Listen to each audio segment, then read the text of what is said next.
बिस्मिल्लाहिर्रहमानिर्रहीम। Dear student, आज का टॉपिक है बायफेजिक सिस्टम। हम लास्ट टाइम ये डिस्कस कर रहे थे कि बायफेजिक सिस्टम में हम कौन सा प्रोसेस करते हैं, क्यों करते हैं। बायफेजिक सिस्टम एक ऐसा सिस्टम है जिसमें हम कैटालिसिस का प्रोसेस करते हैं, और इसका सबसे बड़ा एडवांटेज ये है कि इसमें हम कैटलिस्ट को आसानी से अलग कर लेते हैं। जब कैटालिसिस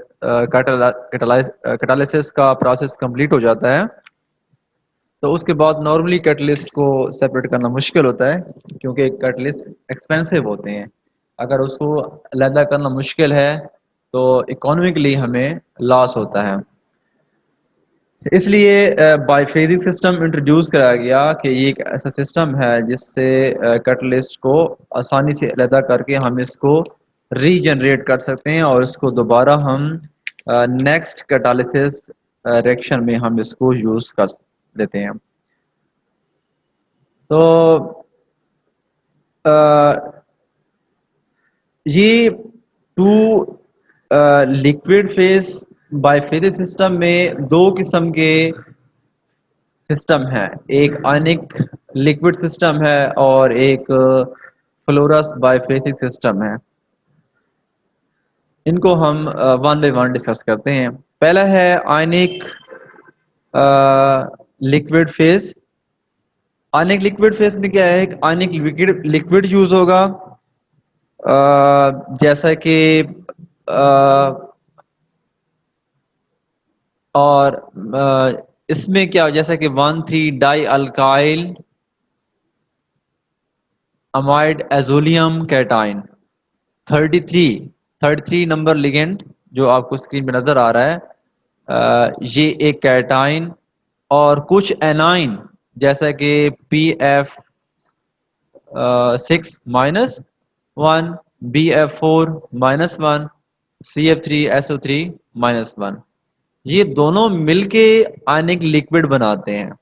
आयनिक लिक्विड का एक पार्ट पॉजिटिव होता है, एक पार्ट नेगेटिव होता है, और ये दोनों मिलके क्या बनाते हैं, आयनिक लिक्विड बनाते हैं। आयनिक लिक्विड सिस्टम में दो चीजें होती हैं, दो कंपोनेंट मिलके आयनिक लिक्विड सिस्टम बनाते हैं। कौन कौन से कंपोनेंट हैं जो आयनिक लिक्विड सिस्टम बनाते हैं? एक आयनिक लिक्विड है जो कि कैटायन एनायन से मिलता है, और दूसरा ऑर्गेनिक सॉल्वेंट है। हम कोई सा ऑर्गेनिक सॉल्वेंट यूज करेंगे, ऑर्गेनिक सॉल्वेंट, आयनिक लिक्विड, ये दो चीजें मिलके आयनिक लिक्विड सिस्टम बनाती हैं। ये बात क्लियर हो गई। अब आयनिक लिक्विड सिस्टम की कुछ प्रॉपर्टी हैं, कुछ खुसूसियात हैं, सिग्निफिकेंस हैं। वो ये है कि आयनिक लिक्विड सिस्टम का boiling point less than 100, high viscosity, उनकी विस्कासिटी ज्यादा होती है, विस्कस मटेरियल होता है, मटेरियल का फ्लो बहुत स्लो होता है।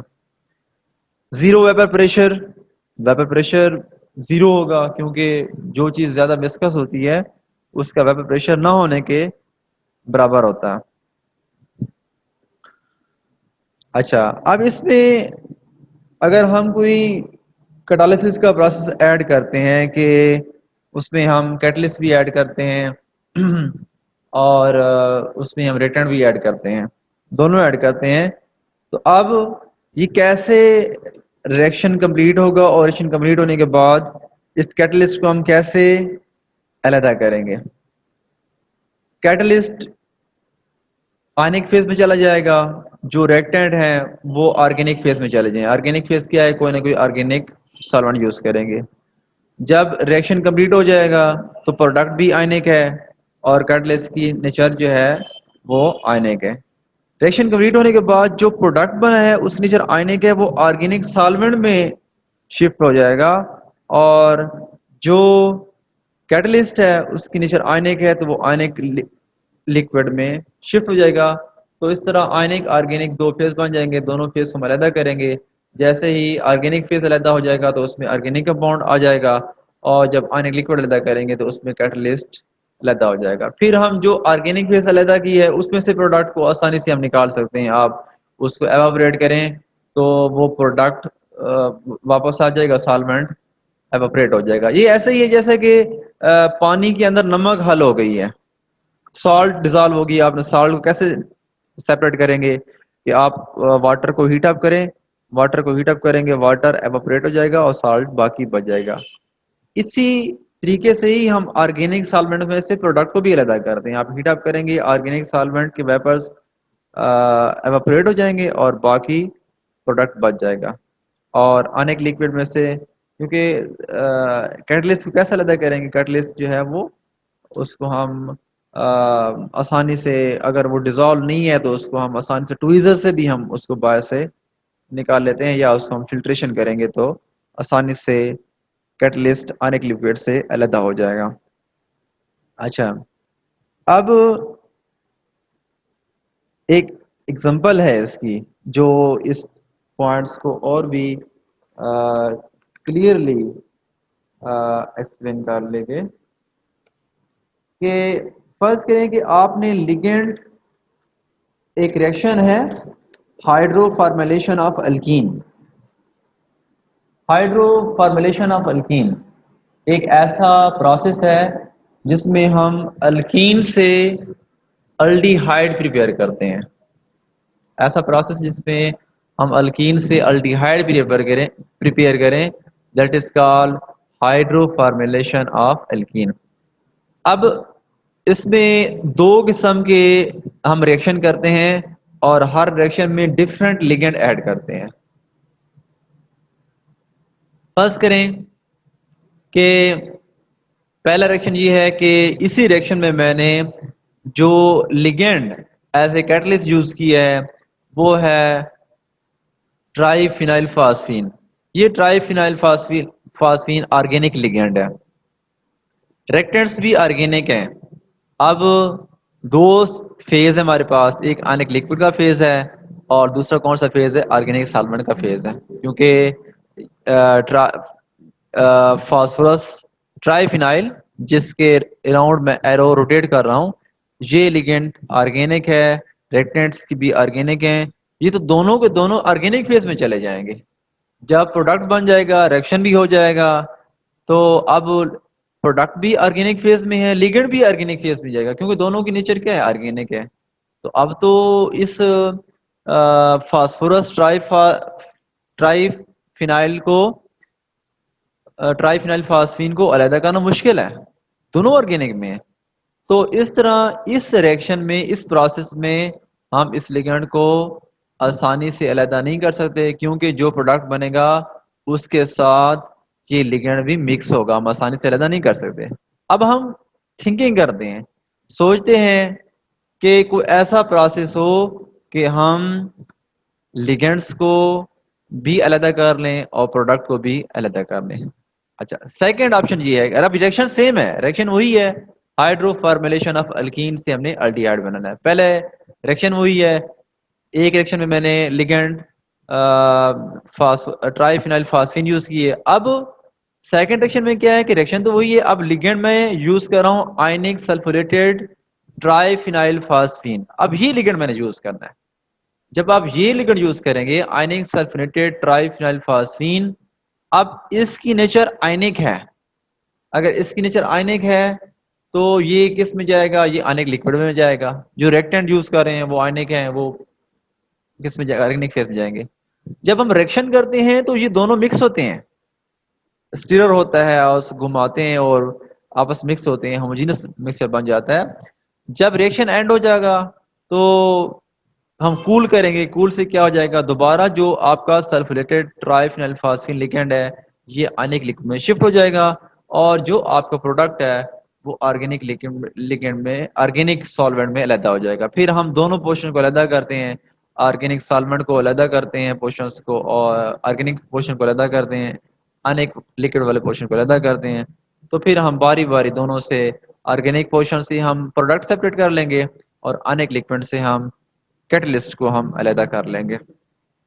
तो ये एक एग्जांपल है जो कि हमें बताती है कि वाकई जो बायोफिजिक्स सिस्टम है उसकी एक अपनी इम्पोर्टेंस है, उससे हम कैटलिस्ट को हम अ, आसानी से अलग कर सकते हैं। अच्छा, अब क्वेश्चन है कि जिस तरह हम कोई भी सॉल्वेंट यूज करते हैं तो सॉल्वेंट जस्ट रिएक्शन के लिए एक मीडियम प्रोवाइड करता है, वो रिएक्शन में यूज नहीं होता, जस्ट एक मीडियम प्रोवाइड करता है ताकि वो रिएक्टेंट्स के मॉलिक्यूल एटम आपस में करीब आए, उनकी कोलिजन हो और रिएक्शन स्टार्ट हो। जो ऑर्गेनिक सॉल्वेंट तो नॉर्मली स्टेबल होते हैं, उसमें कोई इशू नहीं होता नॉर्मली। अब आयनिक लिक्विड जो हम यूज करें, क्या ये रिएक्शंस को डिस्टर्ब करेगा या नहीं करेगा, या कुछ अनेक लिक्विड सिस्टम स्टेबल हैं और कुछ स्टेबल नहीं है? तो इसका आंसर ये है कि हमेशा के लिए अनेक लिक्विड सिस्टम फेज स्टेबल नहीं होगा। सम टाइम ये डिपेंड करता है कि कौन से रिएक्टेंट आप कर यूज कर रहे हैं, कौन सा रिएक्शन आप कर रहे हैं। सम टाइम ये होता है कि अनेक लिक्विड फेज सिस्टम स्टेबल नहीं है, वो रिएक्टेंट के साथ रिएक्शन करके कोई और बाई प्रोडक्ट बनाना शुरू कर देता है, तो हम उसको वो हमारे लिए सूटेबल नहीं है, उसको हम सेलेक्ट नहीं करेंगे। हमेशा के लिए नहीं होगा, कुछ आयनिक लिक्विड फेज सिस्टम ऐसे हैं तो स्टेबल नहीं है, वो रिएक्टेंट के साथ रिएक्शन करके साइड रिएक्शन बनाता है, तो उसको हम प्रेफर नहीं करेंगे। तो कुछ अनेक लिक्विड सिस्टम स्टेबल हैं और कुछ स्टेबल नहीं है। तो ये पहला आयनिक लिक्विड सिस्टम हमने डिस्कस कर लिया है। उसके बाद सेकंड है fluoresce biphase system. Fluoresce biphase system, दो सिस्टम थे हमारे पास। ये पहला आयनिक लिक्विड फेज, ये हमने पढ़ लिया है, और सेकंड है फ्लोरस बाइफेसिक सिस्टम। फ्लोरस बाइफेसिक सिस्टम किन चीजों से बनता है, कौन कौन से कंपोनेंट हैं कि जो फ्लोरस बाइफेसिक सिस्टम बनाते हैं? Fluorous biphasic fluorous fluorous biphase system में दो कंपोनेंट हैं। एक फ्लोरिनेटेड हाइड्रोकार्बन सॉल्वेंट है, फ्लोरिनेटेड हाइड्रोकार्बन, यानी कि उसमें फ्लोरीन भी है और उसमें कोई ना कोई हाइड्रोकार्बन भी, जैसे कि ये आपको नजर आ रहा है कि ये ट्राइक्लोरोफ्लोरोमीथेन, ट्राइक्लोरोफ्लोरोमीथेन ये फ्लोरिनेटेड हाइड्रोकार्बन है। और दूसरा हम इसमें टॉल्वीन यूज करेंगे। टॉल्वीन ये ऑर्गेनिक सॉल्वेंट है, टॉल्वीन। तो ये दोनों कंपोनेंट मिलकर ये बनाते हैं फ्लोरस बाइफेज सिस्टम। ये कंपाउंड एक ही है, उसकी डिफरेंट कन्फिग्रेशन नजर आ रही हैं, और कंपाउंड एक ही है। वो कंपाउंड कौन सा है? Trichloro fluorinated fluorohydrocarbon. ये दो चीजें मिलके फ्लोरस बाइफेज सिस्टम बनाते हैं। अब हम ये पढ़ते हैं कि फ्लोरस बाइफेज सिस्टम का जो नॉर्मल एक्वस ऑर्गेनिक फेज है उस पर, उससे क्यों प्रेफर करते हैं। एक नॉर्मल एक्वस ऑर्गेनिक फेज क्या है कि इसमें फर्ज करें हमने वाटर यूज की है एज एनिक फेज, और ऑर्गेनिक फेज में कोई सॉल्वेंट यूज किया है, उसको कंपेयर करें और फ्लोरस बाइफेज सिस्टम को कंपेयर करें, तो फ्लोरस बाइफेज सिस्टम के दो एडवांटेज हैं, फायदा है, मोर सिग्निफिकेंट है, मोर एफिशिएंट है। क्यों एफिशिएंट है? रीजन ये है कि फ्लोरस बाइफेज सिस्टम अनरिएक्टिव है। जैसा कि मैंने पहले बताया कि आयनिक लिक्विड सम टाइम, या अगर आप वाटर यूज करें सम टाइम वो रिएक्शन कर देता है, स्टार्ट कर, जैसे ग्रिग्नर रिएजेंट है, उसमें आप solvent as a water use करेंगे तो वो रिएक्शन करेगा, डिस्टर्ब करेगा। इसलिए ग्रिग्नर रिएजेंट हम हमेशा के लिए जब रिएक्शन करते हैं तो उसमें हम वाटर से अवॉइड करते हैं। तो पहला एडवांटेज फ्लोरस बाइफेज सिस्टम का ये है कि fluorous biphase system is highly stable unreactive. ये रिएक्टेंट के साथ रिएक्शन नहीं करेगा, जस्ट मीडियम प्रोवाइड करेगा। अच्छा, अब कुछ ऐसे ग्रुप होते हैं कि अगर हम वाटर ऐड करें तो वो वाटर के साथ रिएक्शन कर जाएंगे, that is called hydrolytic unstable. उन ग्रुप्स को हम कहते हैं हाइड्रोलिटिक अनस्टेबल, कि वो वाटर की वजह से ब्रेक हो जाते हैं और अनस्टेबल हो जाते हैं। लेकिन फ्लोरस बाइफेज सिस्टम में वो सेंसिटिव ग्रुप ब्रेक नहीं होंगे, बल्कि जो हम रिएक्शन कराना चाहते हैं वही रिएक्शन करेंगे, कोई साइड प्रोडक्ट नहीं बनेगा। तो ये स्टेबल है। अच्छा, उसके बाद एक और एडवांटेज ये है कि पॉलीफ्लोरिनेटेड लिगेंड अगर आप यूज कर रहे हैं उसके अंदर, या पॉलीफ्लोरिनेटेड सॉल्वेंट आप यूज कर रहे हैं, तो हाई टेम्परेचर पे वो परफेक्ट होमोजेनियस बनाते हैं। फर्ज करें कि ये वो लिगेंड है 34, 35, 36, 37, ये सारे के सारे वो लिगेंड हैं, या हम सॉरी कैटलिस्ट हैं कि जो इस सिस्टम में यूज करें। मैं दोबारा एक बात रिपीट कर रहा हूँ कि फ्लोरस बाय सिस्टम में ये दो कंपोनेंट हैं। एक आपके पास ट्राई क्लोरो, ये फ्लोरिनेटेड ऑर्गेनिक कंपाउंड है, ऑर्गेनिक सॉल्वेंट है, ये दो कंपोनेंट जब यूज करते हैं। अब हम जारी बात है, जब हम कोई रिएक्शन करेंगे हम कोई ना कोई कैटलिस्ट यूज करेंगे। तो इस फ्लोरस बाय सिस्टम में जो हम कैटलिस्ट यूज कर रहे हैं वो ये हैं 34, 35, इन दोनों में से यूज करेंगे, या आप यूज करेंगे 37 यूज करेंगे आप। अब फ्लोरस बाय सिस्टम में क्या होता है कि ये हाइड्रोकार्बन फेज है, इसमें क्या होते हैं, रिएक्टेंट्स होते हैं, और ये fluoresce bye phase system catalyst है। अब ये हाइड्रोकार्बन बाय सिस्टम क्या है, इसमें टॉल्वीन है। ये हाइड्रोकार्बन फेज सिस्टम में क्या होगा, टॉल्वीन होगा। और इसमें फ्लोरस बाय फेस में क्या हो जाए, इसमें वही जो मैंने आपको बताया था कि उसमें एक फ्लोरीन ग्रुप होगा, उसमें हाइड्रोकार्बन होगा, जिस तरह ट्राई क्लोरो फ्लोरो मीथेन, तो ये उसमें क्या आएगा, फ्लोरस फेज में आएगा। अब रूम टेम्परेचर में दोनों फेज मिसिबल नहीं है। देखें ये आपको ग्रीन नजर आ रहा है, ये कोई और कलर नजर आ रहा है, तो ये दोनों फेस मिसिबल नहीं है, मिक्स नहीं होते। कब, रूम टेम्परेचर पे। लेकिन जैसे इसको हीट करते हैं तो ये एक परफेक्ट होमोजेनियस मिक्सचर बन जाता है, परफेक्ट होमोजेनियस मिक्सचर। अब फ्लोरस बाइफेज सिस्टम की ये खूबी है, ये एडवांटेज है कि जब इसको हम हीट करते हैं तो इससे परफेक्ट होमोजेनियस मिक्सचर बन जाता है। परफेक्ट होमोजेनियस वो होगा जो बिल्कुल आपको हर लिहाज से सेम नजर आएगा। जैसा कि अगर वाटर में आप शुगर ऐड कर दें, उसको डिजोल्व करें, तो चाहे आप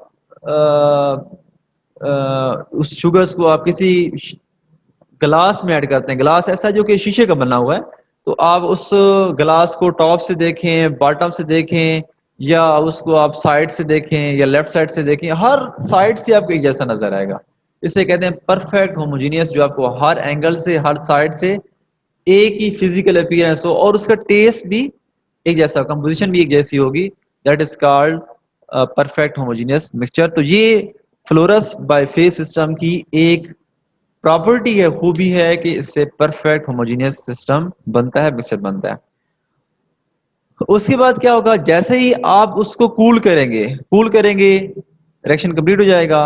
अब जो प्रोडक्ट है, देखे ना, ये प्रोडक्ट है वो चला जाएगा हाइड्रोकार्बन फेस में, उसी टॉल्वीन वाले फेस में। और जो आपका कैटलिस्ट है वो किस में चला जाएगा, फ्लोरस फेस कंटेन सिस्टम में चला जाएगा। अब इसमें जो कैटलिस्ट हमने यूज करने हैं वो ये वाले हैं, 37 है, 36 है। ये वो कैटलिस्ट हैं कि जो नॉर्मली हम इस रिएक्शंस में हम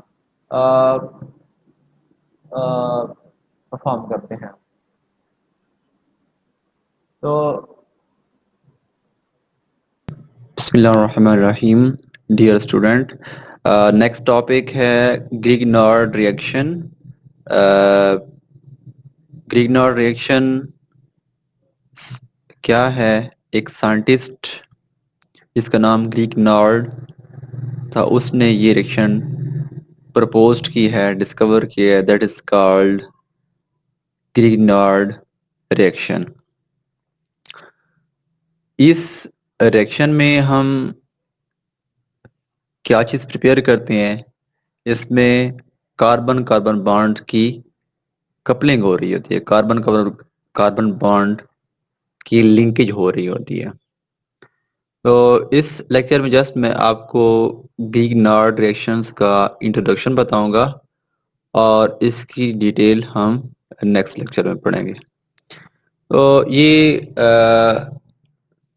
विक्टर ग्रीक-नॉर्ड ये उस साइंटिस्ट की पिक्चर है जिसने ये रिएक्शन डिस्कवर की है और इससे काफ़ी सारे कंपाउंड बनाए गए हैं। ग्रीक-नॉर्ड रिएजेंट और हाईली रिएक्टिव ऑर्गेनोमेटालिक रिएजेंट, ये ऑर्गेनोमेटालिक रिएजेंट है, यानी ये ऑर्गेनिक और मेटल के लिंकिंग से ये रिएजेंट बनाया गया है।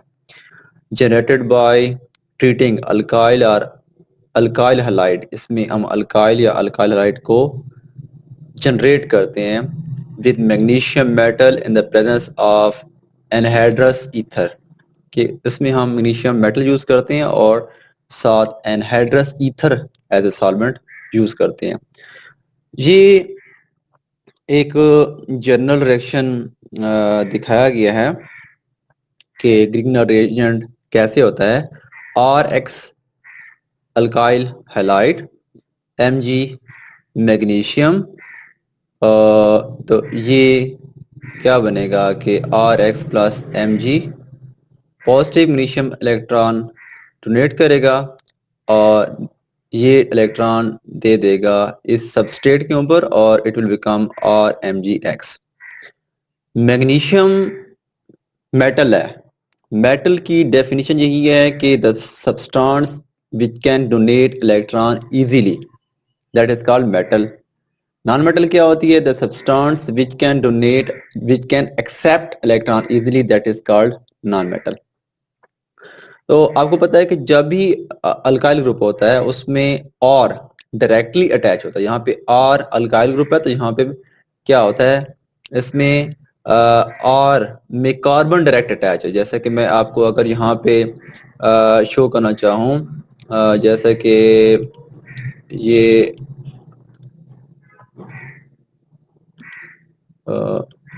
ये देखें और if R is equal to CH3 group, ये अल्काइल ग्रुप है, तो इसमें देखें कि डायरेक्टली पहले पहले कार्बन अटैच होती है। तो यहाँ अगर मैं RC3 के बराबर लेता हूँ, यहाँ पे क्या होगा, कार्बन डायरेक्टली अटैच होगा। तो कार्बन क्या है, नॉन मेटल है, पार्शियल नेगेटिव है और ये पार्शियल पॉजिटिव। मैग्नीशियम इलेक्ट्रॉन देने की सलाहियत रखता है और कार्बन इलेक्ट्रॉन एक्सेप्ट करने की सलाहियत रखता है। तो इसलिए कार्बन के ऊपर पूरे अल्काइल ग्रुप के ऊपर पार्शियल नेगेटिव चार्ज आएगा और मैग्नीशियम के ऊपर पार्शियल पॉजिटिव चार्ज आएगा। तो ग्रीक-नॉर्ड रिएजेंट क्यों रिएक्टिव है, क्यों रिएक्शन इजीली होता है या हम यूजफुल प्रोडक्ट बनाते हैं? Because Greek-Nord reagent has polar nature, उसके अंदर पोलर नेचर होती है। इस वजह से ग्रीक-नॉर्ड रिएजेंट एक एक्टिव रिएक्टेंट है for preparing some compound use in practical application।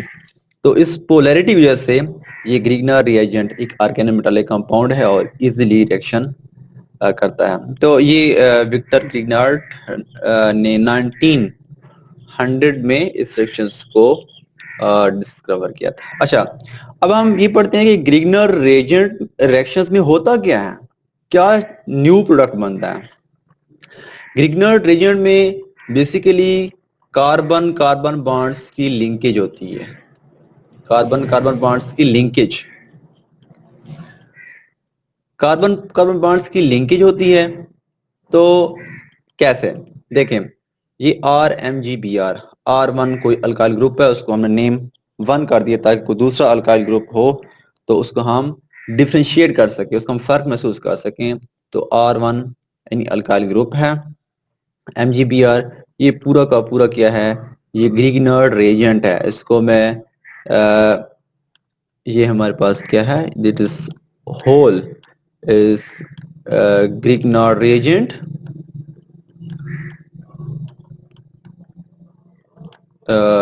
Greek-Nord reagent, मैं शॉर्टकट लिख रहा हूँ, ग्रीक-नॉर्ड रिएजेंट। और ये एनी अदर रिएक्टेंट्स, ये कोई और रिएक्टेंट है और ये कीटोन है क्योंकि इसके अंदर देखें R और दरमियान में कार्बोनाइल है, दैट इज कॉल्ड, मैं यहाँ पे मेंशन कर दूं ताकि आपको आसानी हो, दैट इज कीटोन अच्छा, तो जब ये रिएक्शन होता है इसमें अब इंटरमीडिएट बनता है। इंटरमीडिएट देखिए, ये R2 R3, ये R2 R3, ये R1 यहाँ पे अटैच हो जाएगा, और ये O, और जो यहाँ से बॉन्ड ब्रेक होता है और ये सारा का सारा जो पोर्शन होता है वो यहाँ पे अटैच हो जाएगा। देखें तो ये देखें MgBr हमारे पास अटैच हो गई। अच्छा, उसके बाद एसिटिक मीडियम प्रोवाइड करते हैं। H पॉजिटिव है, H पॉजिटिव क्या करता है, ये एसिटिक मीडियम H पॉजिटिव आया कहाँ से, किसी एसिड मीडियम से, तो फिर क्या होता है, फिर ये होगा कि ये H पॉजिटिव आयन यहाँ पे अटैच हो जाएगा। जब यहाँ पे अटैच होगा तो क्या बन जाएगा, R2 R1 R3 और OH बन जाएगा, और ये MgBr रिलीज हो जाएगा, ये MgBr रिलीज हो जाएगा। अब इसमें देखें कि यहाँ पे क्या चीज है, यहाँ पे कार्बन है। तो मिथाइल ग्रुप मैंने बताया था कि अल्काइल ग्रुप में क्या होता है, वो भी कार्बन होती है, यहाँ पे भी कार्बन है और यहाँ पे भी कार्बन है। ये बेसिकली इस कार्बन के ऊपर लिंकेज हो रही है, यानी ये कार्बन यहाँ पे लिंक करेगा। तो देखिए पहले कार्बन है और अल्काइल ग्रुप में भी कार्बन है, तो कार्बन कार्बन की लिंकिंग हो रही है, इनके न्यू कार्बन कार्बन बॉन्ड बनेगा, इसमें न्यू कार्बन कार्बन बॉन्ड बनेगा। तो ये एक शॉर्ट इंट्रोडक्शन है कि गिग्नर रिएक्शन में कौन सी लिंकेज होती है, कौन सा प्रोडक्ट बनता है। तो ये देखिए हमारे पास अल्कोहल फैमिली का एक मेंबर बन गया है, और लेकिन इस मैकेनिज्म में क्या होता है, कार्बन कार्बन बॉन्ड्स की न्यू लिंकेज होती है। एक पहले से कार्बन पड़ा होता है और साथ एक और कार्बन होता है, और उसमें क्या होती है, लिंकिंग होती है, कार्बन कार्बन बॉन्ड्स की न्यू लिंकिंग होती है। ओके, अब हम ये पढ़ते हैं कि starting material for Grignard reaction. Grignard reactions के लिए स्टार्टिंग मटेरियल कौन सा चाहिए, आयोडीन। ये सॉलिड फॉर्म में होता है, छोटे छोटे दानों की फॉर्म में होते हैं। मैग्नीशियम, मैग्नीशियम आपको मार्केट में दो किस्म का मिलेगा, एक रिबन फॉर्म मिलेगा, राउंड रिबन मिलेंगे इसके, और एक मिलता है छोटे छोटे स्ट्रिप की सूरत में, कि छोटे छोटे टुकड़े मिलते हैं। आप तो आप कोशिश करें कि वो मैग्नीशियम लें कि जो पाउडर फॉर्म में हो और स्ट्रिप वाला ना लें। पाउडर का ये फायदा होता है कि जो अब एक स्ट्रिप मिलती है, छोटी छोटी मैग्नीशियम की पट्टी मिलती है, तो उसका सरफेस एरिया कम होता है, लेकिन जब मैग्नीशियम को पाउडर फॉर्म में कन्वर्ट करते हैं तो उसका सरफेस एरिया बढ़ जाता है। इसलिए मार्केट से आप ऐसी मैग्नीशियम लें जो ऑलरेडी पाउडर फॉर्म में हो, क्योंकि उसका सरफेस एरिया बढ़ जाता है, और रिएक्शन में जिस चीज का सरफेस एरिया बढ़ जाता है तो वो रिएक्शन फास्ट होता है, रिएक्शन इजीली हो जाता है, रिएक्टेंट्स के लिए अप्रोच इजी होती है। ये कि RX अल्काइल हैलाइड है, और सॉल्वेंट जो है वो THF है, और एसीटोन, इसको यूज करते हैं हम एज ए सॉल्वेंट। आप ऑप्शन ये है कि आप सिर्फ एसीटोन यूज कर सकते हैं, ओनली एसीटोन इनफ है, लेकिन हम समटाइम दोनों का मिक्सचर यूज करते हैं। अगर आप सिर्फ एसीटोन यूज करें तो क्या होगा, और THF यूज करें तो क्या होगा। सिर्फ एसीटोन यूज करेंगे तो उस रिएक्शन की यील्ड ज्यादा होगी, ज्यादा परसेंटेज में प्रोडक्ट मिलेगा, लेकिन अगर आप THF और एसीटोन को दोनों मिक्स करेंगे तो उसके यील्ड कम होगी। लेकिन नॉर्मली हम अगर स्मॉल स्केल रिएक्शन है तो सिर्फ एसीटोन यूज करेंगे, लेकिन लार्ज स्केल रिएक्शन है तो हम THF और एसीटोन दोनों को यूज करते हैं। दोनों को यूज क्यों करते हैं, इसलिए यूज करते हैं कि एसीटोन एक्सपेंसिव सॉल्वेंट है, THF चीपर है, इसीलिए हम ज्यादा THF यूज करते हैं और कम एसीटोन। फर्ज करें दोनों का मैन मिक्सचर यूज करना है ताकि हम इकोनॉमी भी सेव करनी है। फर्ज करें कि मैंने THF ऐड किया है 90 ml, 90 ml, तो जो ईथर हमारे, सॉरी जो एसीटोन है, सॉरी ये एसीटोन नहीं है, दैट इज कॉल्ड ईथर, ये मिस्टेक है, आप इसको करेक्ट कर लें, दैट इज ईथर, और that is di ethyl ether, di ethyl ether. तो ये स्टोन मिस्टेक है, इसको रेज कर दें। तो डाइथाइल ईथर जो है वो क्या होगा, diethyl ether ether that will be 10 ml। तो इस तरह हम रेशो लेते हैं, ईथर कम लेते हैं और टीएचएफ ज्यादा लेते हैं। तो इसलिए होता है कि यील्ड भी इतनी ज्यादा कम नहीं तो लेकिन पहले से कम होगी, लेकिन ये है कि हमें इकोनॉमिली जो है फायदा होगा, क्योंकि टीएचएफ चीपर सॉल्वेंट है और ईथर जो है वो एक्सपेंसिव है। याद रखें कि जब चाहे आप टीएचएफ यूज कर रहे हैं, चाहे आप डाइथिल ईथर यूज कर रहे हैं, तो इसको यूज करने से ड्राई लाजमी करना है। एक स्पेसिफिक मेथड है कि हाउ टू ड्राई टीएचएफ। मैंने आपको क्लास में काफी डिटेल से बताया था कि हम टीएचएफ को कैसे ड्राई करते हैं। तो टीएचएफ और ईथर को ग्रिग्नार्ड रेजेंट में यूज करने से पहले लाजमी मस्ट बी ड्राई। ड्राई क्या करेंगे, उसमें जो वाटर होता है वो हमें निकालना होता है। अगर इसको ड्राई नहीं करेंगे तो आपका ग्रिग्नार्ड रेजेंट बहुत सेंसिटिव रिएक्शन होता है, ग्रिग्नार्ड रिएक्शन आपका फेल हो जाएगा, ग्रिग्नार्ड रेजेंट आगे प्रोसीड नहीं करेगा, आप जो प्रोडक्ट बनाना चाह रहे हैं वो नहीं बनेगा। इसलिए जो इंपॉर्टेंट फैक्टर है कि जब भी आप सॉल्वेंट यूज करें तो उसको ड्राई करना लाजमी है। किस रिएक्शंस के लिए? ग्रिग्नार्ड रेजेंट के लिए, क्योंकि ग्रिग्नार्ड रेजेंट वाटर के लिहाज से बहुत सेंसिटिव है और ऑक्सीजन के लिहाज से भी बहुत ज्यादा सेंसिटिव है। ये एक बेसिक असेंबली दिखाई गई है कि कैसे ग्रिग्नार्ड रेजेंट की असेंबली है। ये एक प्लेट है, हॉट प्लेट यूज ना करें, जस्ट नॉर्मल प्लेट जिस पे आप स्टीयरिंग कर सकें। और ये round bottom flask reaction flask है, इसमें आप स्टीरर भी ऐड कर दें और इसमें आप मैग्नीशियम भी ऐड कर दें और जो आपका अल्काइल हलाइड है वो भी आप ऐड कर दें। अब आपने क्या करना है, और इसमें आप थोड़ा सा ईथर भी आप जो है ऐड कर देंगे। और इसके बाद क्या करना है कि यहाँ पे ये एक रिफ्लक्स ट्यूब है, यहाँ से वाटर इन होगा और यहाँ से वाटर आउट होगा, क्योंकि जब आप हीट करते हैं इस ये एक्सोथर्मिक रिएक्शन है, इससे सॉल्वेंट के वेपर प्रोड्यूस होते हैं। अगर जब यहाँ पे जाएंगे तो यहाँ पे इसको बाहर से कूलिंग मिल रही है, तो कूलिंग से क्या होगा, दोबारा वो सॉल्वेंट कंडेंस होकर दोबारा इस बोतल में आ जाएंगे और रिएक्शन कंटिन्यू रहेगा। अगर हम यहाँ पे कंडेंसर नहीं लगाते तो एक्सोथर्मिक रिएक्शन है, सॉल्वेंट के वेपर्स इजीली ऑपरेट कर जाते हैं, वो बाहर निकल जाएंगे तो रिएक्टेंट ड्राई हो जाएंगे, रिएक्टेंट के अंदर सॉल्वेंट बचेगा ही नहीं। तो उस चीज को बचने के लिए हम ये कंडेंसर लगाया है और इसको एवाक्यूएट करेंगे। यहाँ से जितने भी एयर है, यहाँ से ये आप जो है इसको आप कनेक्ट करेंगे with the help of vacuum pump. Vacuum pump से आप इसको कनेक्ट करेंगे और उसके बाद जो है जैसे ही आप इसको थोड़ा सा आप देखें कि स्टार्ट में रिएक्शन नहीं जैसे इसको वैक्यूम पंप से एयर को सक करेंगे, एयर बाहर निकल आ जाएगी। तो यहाँ से एक और ओपनिंग होती है, आई थिंक यहाँ पे नहीं दिखाई गई, तो वहां से आप आयोडीन ऐड कर सकते हैं। जिस तरह एक बोतल की नेक होती है, फर्ज करें ये बोतल की यहाँ पे नेक है, तो यहाँ से आप ओपन करके और यहाँ से आप ऐड करेंगे क्या चीज, आयोडीन, वैक्यूम पंप से एयर निकालने के बाद। क्योंकि अगर आप पहले से आयोडीन ऐड कर देंगे तो वो आयोडीन ऑक्सीडाइज हो जाती है, रिएक्शन नहीं करती। इसलिए जब वैक्यूम पंप से आप सारी एयर निकाल लेंगे उसके बाद आपने यहाँ से आयोडीन ऐड करनी है और इसको आपने फिर क्लोज कर देना है। और उसके बाद ये इस पोर्शन के ऊपर आप इसको किसी ड्राइंग ट्यूब रख देंगे। इस तरह की ड्राइंग ट्यूब होती है ताकि उसका कनेक्शन वायर से ना मिले, कोई एयर या वाटर इंटर ना हो सके। तो इस ड्राइंग ट्यूब में हम नॉर्मली रखते हैं कैल्शियम क्लोराइड Cl2